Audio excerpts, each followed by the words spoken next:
Hello students, I am Hombini and I will be taking English for class 5. Today's topic will be on chapter 8, that is guides. So in today's class we are going to talk all about guides.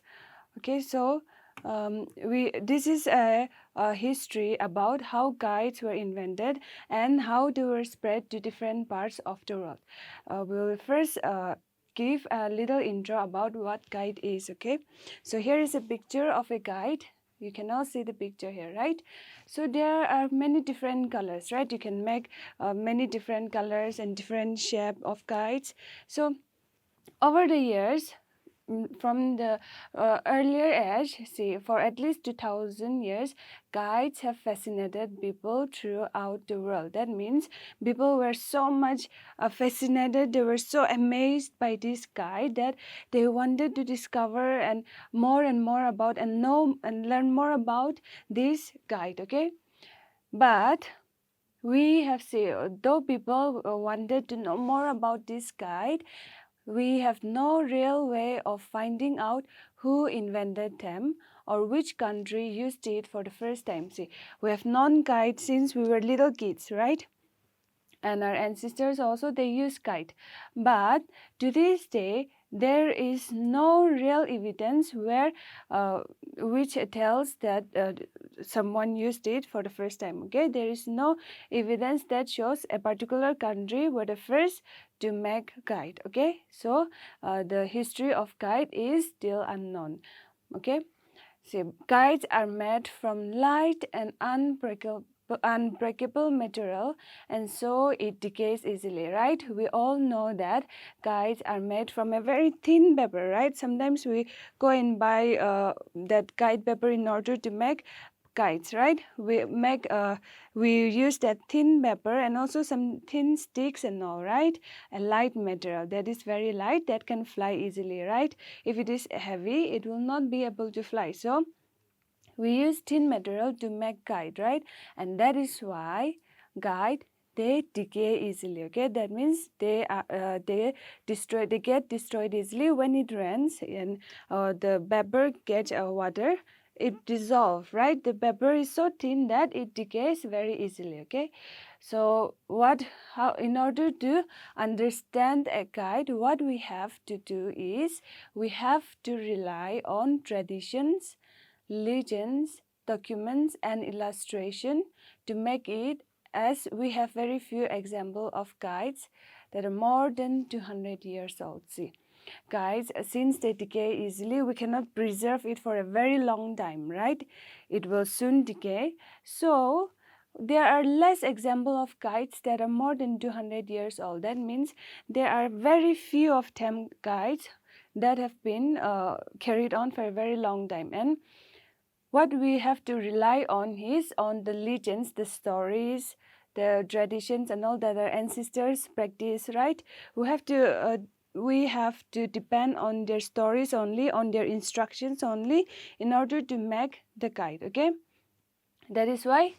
Since it is easy to decay, there are only few of them that are more than 200 years old. Okay, now what the beginning of guide in the earliest, what people assumed that guide have been invented in China and Malaysia in the same time and later spread to the rest of Asia. Okay, so people believed from the starting that guide was first invented in China and Malaysia at the same time. Okay, during the same period of time, and later on slowly it spread across the country. Okay, now evidence in China dates back to 200 BC. Why people believe that China here in Malaysia, they were the first to use kite? Because there is an evidence, okay? There is an evidence in China that dates back to 200 BC. That means before Christ, right? It was earlier those days that China, there is a proof that, evidence means proof that China first used, okay? China were using since then, okay?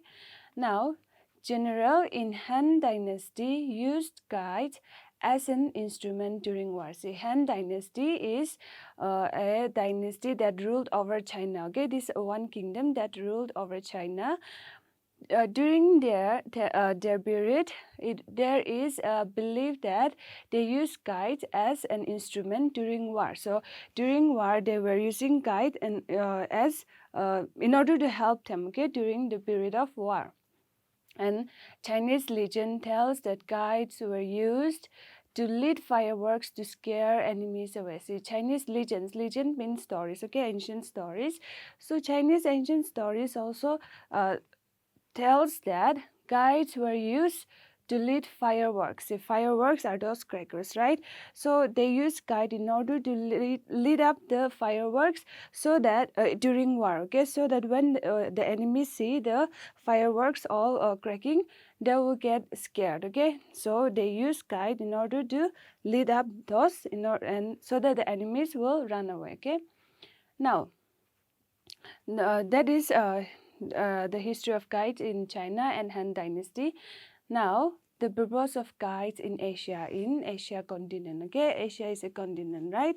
So, what were the purpose of kites? Why do people use kite? Okay, so the kites were also used for fishing. Okay, earlier people used kite for fishing also.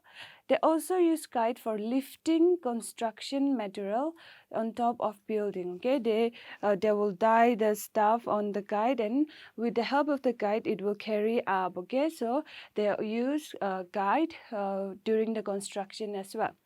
Now they use kite also for scaring birds away from crops. See, the birds come and eat the crops, right? So they let the kite fly around their field, the colorful kites. So when the birds see the kites flying around with all the shiny, colorful, with all those colors, they will get scared and they fly away. So earlier people also used kites for scaring birds away, okay? Now, kites are also used for toys and for religious purposes. Okay, these are the earlier usage of kite. They use as toys. We play around, right? During the windy season, we like to take our kites and fly around, right? So they are also used as toys and for religious purposes. Okay, people also use kites in their for religious ceremonies and all. Okay. Now in Korea, see, in Korea, kites were flown for newly born babies in order to take away any bad luck they might have been born with. So in Korea, what they do is when a new baby is born, they will fly the kite with signifying that the bad omens, all the bad things that was born with that little boy or girl is being taken away by the kite since it is flying away. So that is one usage of kite by the Koreans. Okay. Now in Thailand, what they did was, in Thailand, kites were flown by farmers as a sign of prayer to the god to make the monsoon wind blow long enough to prevent too much rain from flooding their crops. So in Thailand, what the farmers do was, they fly the kite as a sign that they are praying, giving an offering to God, requesting the God that let the monsoon wind blow for a very long time so that the rain will not destroy the crops, okay? Because if the rain falls directly, it will destroy the crops, right? They need the wind to blow away the rain off, right? That is why the farmers pray, they use the kite as a sign of offering prayer to the god, okay? Now in Japan, kites became important for its geographical location. See, Japan is located in such an area that kites can be flown very easily. Okay, so this is why it became very popular in Japan. And how did the kites came into use in Japan? It was brought from China by Buddhist missionaries in the 7th century. Okay, during the 7th century, Buddhist missionaries who went to China, they brought the kites along with them, and that is how they became popular in Japan. Okay, Now, later on from Japan, it spread throughout Pacific region by traders and explorers. See, traders are those who go around. The traders and explorers are those who go around different countries and countries through sea or route, right? So while going from country to countries, they carry they carry the guide along with them, and that is how it spread throughout the Pacific region, okay, this area. So it spread throughout and it became popular, okay. Now, guides in Europe continent, okay, this is now other part of the globe, how guides became popular in Europe, okay. So guides were introduced by Marco Polo. Okay, Marco Polo is an explorer. He went to China in 1925. Okay, so when Marco Polo went to China, he learned about guide and he wrote how they were made and flown. See, he wrote about guide, how they are made, with what size is perfect for guide, and how to fly the guide. So he wrote about it, and see, that is how it became popular in Europe. Okay, he's the person who introduced guide to Europe continent. Now, an ancient drawing of the town Middelburg, Holland, shows children flying kites in diamond shape, which is common today. See, mostly we make a kite a diamond shape, right? In a shape of a diamond. So it was also found in an ancient drawing of the Middelburg and the Holland. This is a town again.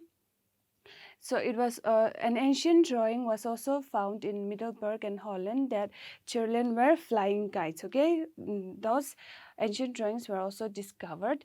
Kites were also used as harmless toys in Europe. See, in Europe, kites were also used as a toy. Okay, the Chinese, they use kite during the time of war, right? It is also regarded as a dangerous thing for them, but in Europe it is a harmless toy. Okay, now later on, kites were also used for scientific purposes. Okay, so with the invention of kites, slowly people started to get the idea of flying. They were fascinated by the kite and how it fly in the air. So with the ideas that kite give them, people started getting many ideas, and it led to a very big discovery. Okay, so let's try to find what all those are. Now, Sir George Kelly experimented with kites between 1799 to 1809. Okay, so Sir George Kelly, he was using kite as an experiment. Okay, he was trying to invent something and he used kite as his experiment. Okay, he tried his ideas onto the kite. Okay, he wanted to make something like kite that can carry people. See, he is trying to make something that can fly, but also not only fly but carry people around. Okay, that so he was using kite to get all those ideas. So later on in 1887, a British meteorologist, E.T. Archbold, took the first aerial photograph from a kite, and it is still used. Okay, so in 1887, see, a British meteorologist. Meteorologists are a person who study the atmosphere and all, right, the air and all the. So he took the first aerial photograph. That means he took the first photograph of the air, okay, from above, using a guide. He is E.T. Archibald, Archibald, okay, and this method is still in use, okay, even in this generation. Now, throughout Europe and America, experiments were done to see what best can be done to make an aircraft. See, in Europe and America, people were experimenting with kites and all in order, because they are getting idea, right, to fly. So they are experimenting with kite in order to make an aircraft. Okay, so Wright brothers flew an airplane of their own design in 1903. So finally, the Wright brothers, this you have learned in class 4 as well, the Wright brothers, they flew an aeroplane. Okay, they designed using with the idea from the guide. they finally made an aircraft, and they started flying in 1903. Okay, see, not only them, but there are many experiments that has been done with kite and gliders. Okay, so gliders are also a kind of kite that can fly. So many experiment were done using kites and gliders, and the system they used to control the airplane had been developed by flying their smaller version as kites. See, all the things that they used were experimented with kites and gliders, and later on it developed into an aircraft. Okay, so this is a glider. Okay, it is similar to a kite, but it is a glider. Now, today, people have developed an interest in making sports kite.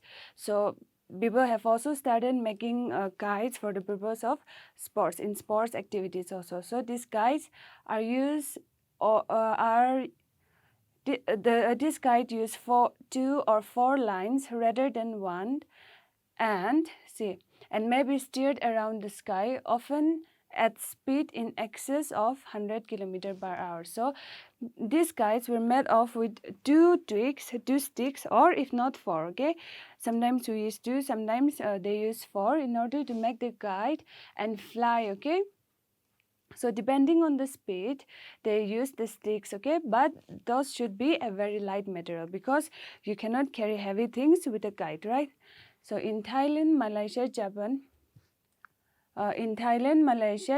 and Korea, they have kite fighting tradition as well as their own traditional kite design. So see, in Thailand, Malaysia, and Japan, and also in Korea, people have been using kite as a tradition. They use kite fighting. Okay, this is a kind of sports. Okay, they play kite fighting, which is their tradition. That means it has been passed down from their ancestors, and it is still practiced today. Okay, these fighting kites of Japan are normally rectangular or hexagonal, and are big enough to require teams of up to 50 men to control them. See, the kites that are used in Japan are so big. It is not a triangle in Japan. They use a different, rectangular or hexagonal. That means they make so big that it will require at least 50 men to control the flying of the kite. Okay, so in Japan they use a different method. Now fighting kites are developed in Japan, a method of solving dispute between neighboring villages. See, earlier days there were many fights and quarrels between villages and all, right? So in Japan, this method of kite fighting was discovered in order to solve a dispute. Okay, in order to bring a resolution in times of war. Okay, now in India languages, there are more than 100 different words of kite. See, in India we have many languages, right? And we called kite in our own different languages. Okay, now kite festival take place in many parts of the world. We have learned that the largest and the oldest kite festival in the world takes place in Ahmedabad. Okay, now in Ahmedabad the kite fighting festival takes place on January 11th, which is every year. Okay, now during this festival, about 1 lakh kites are flown in the air, each trying to cut other down. Okay, so this festival in Ahmedabad is called Makar Sankranti. Okay, so during the Makar Sankranti, this is the festival of kite flying. There will be more than 1 lakh of kite, and each person will be trying to cut down the rope of the other person flying. Okay, and the one who survived will be the winner. Okay, so this is also a tradition that is practiced in India. Now that is all about kite, and through this lesson, we have come across many word meaning, right? So we will try to look on that. First is legends, Legends. Legends are old stories from ancient time. Now meteorologist, Meteorologist. Meteorologist is a scientist who studies the cause of particular weather condition. Now, archaeological sites, that is ARCHAEOLOGICAL. Archaeological sites are places where traces of ancient civilization are found. Now, Makar Sankranti, MAKAR, Makar, SANKRANTI, Sankranti, that is a Hindu festival to celebrate the coming of spring. Okay. Alright students, that is the end for today's class, and we will go a quick revision of what we have learned today. Okay, so in the first place we have learned about kites, right, and the inspiration given by kite for a bigger invention, right. From the kite it slowly invented to an aircraft. So that is all about kite we have learned. Now we have also learned the usage of kite in different parts of the world, right. The Japan used it differently, the Chinese used differently, Indian they use differently. Like the kites, they have different usage, right. We have learned that. We have also learned word meanings, right. We have also learned some new terms and all, right. So I hope you all have understood something in today's class, and this will be the end for our class. We will meet in the next video.